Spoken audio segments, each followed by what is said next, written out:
এখনকার তাজা আপডেট। লোকসভা নির্বাচনে প্রবীণ নেতা মোহাম্মদ সেলিম ও সুজন চক্রবর্তী ছাড়া বাকি সিপিএম। চলো বিস্তারিত দেখে নিই। লোকসভা নির্বাচনে প্রবীণ নেতা মোহাম্মদ সেলিম ও সুজন চক্রবর্তী ছাড়া বাকি সিপিএম প্রার্থীদের জামানত বাজেয়াপ্ত হয়েছিল। তারপর সেই ফলাফল নিয়ে বিস্তর কাটাছেঁড়া চলছে।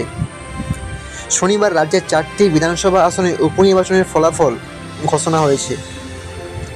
সেই ফল বাম কংগ্রেসের জন্য চমকপ্রদ না হলেও আশার আলো দেখছেন বাম নেতারা। লোকসভা নির্বাচনে বিধানসভা ভিত্তিক ফলাফলের নিরিখে উপনির্বাচনে বাম কংগ্রেস জোটের ভোট কিছুটা হলেও বেড়েছে। 2016 সালের বিধানসভা নির্বাচনের আগে এই ফলাফলকে গুরুত্বপূর্ণ বার্তাসহ হিসেবে দেখেছেন বাম নেতারা। রানাঘাট, দক্ষিণ বাদে রায়গঞ্জ, বাগদা, মানিকতলায় ফলাফলের পরিসংখ্যান বলেছে জোট কিছুটা ভোট বাড়িয়েছে। রায়গঞ্জে লোকসভা নির্বাচনের হিসেবে বাম কংগ্রেস 14,477টি ভোট পেয়েছিল।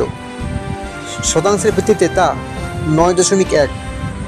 উপনির্বাচনে ভোট প্রার্থী পেয়েছেন 23,116টি ভোট, অর্থাৎ 15.5%, যা রীতিমতো তাৎপর্যপূর্ণ।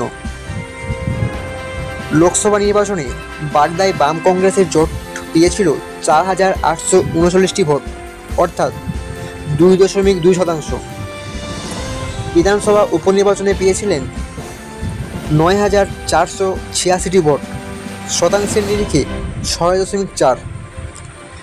লোকসভা নির্বাচনে মানিকতলা আসনে জোট প্রার্থী পেয়েছিলেন 9,421টি ভোট, অর্থাৎ 6.5%।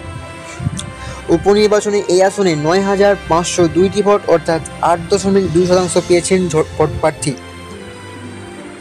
রানাঘাট দক্ষিণ অবশ্য ব্যতিক্রম।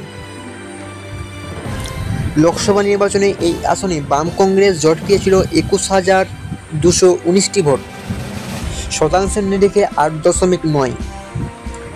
উপনির্বাচনে জোট প্রার্থী পেয়েছেন 13,082টি ভোট, অর্থাৎ 6.4%। কোনো আসনে জয়ী না হলেও বিধানসভা ভিত্তিক জোট প্রার্থীরা 1.5 মাসের ব্যবধানে ভোট বাড়িয়েছেন।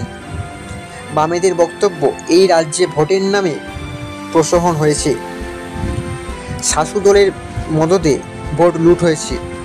যে সমস্ত বুথে মানুষ সুষ্ঠুভাবে গণতান্ত্রিক অধিকার প্রয়োগ করতে পেরেছেন, সেই জায়গাগুলিতে ভোটের প্রার্থীরা ভালো ফলাফল করেছেন। এই ফলাফল 2026-এর বিধানসভা উপনির্বাচনে আগেই বাম কংগ্রেসের জোটের জন্য আশাপ্রদ।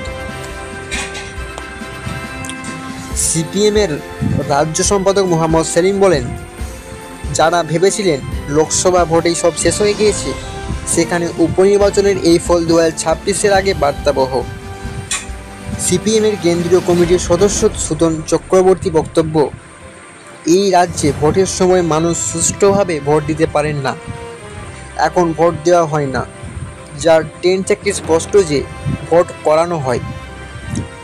তবে উপনির্বাচনের ফল থেকে বোঝা যাচ্ছে মানুষের কাছে ধীরে ধীরে সব কিছু স্পষ্ট হয়ে যাচ্ছে। তো প্রিয় ভিউয়ার্স, ভিডিওটি এতটুকুই। ভালো লাগলে অবশ্যই লাইক করুন এবং এরকম লেটেস্ট আপডেট পাওয়ার জন্য চ্যানেলটি অবশ্যই সাবস্ক্রাইব করুন।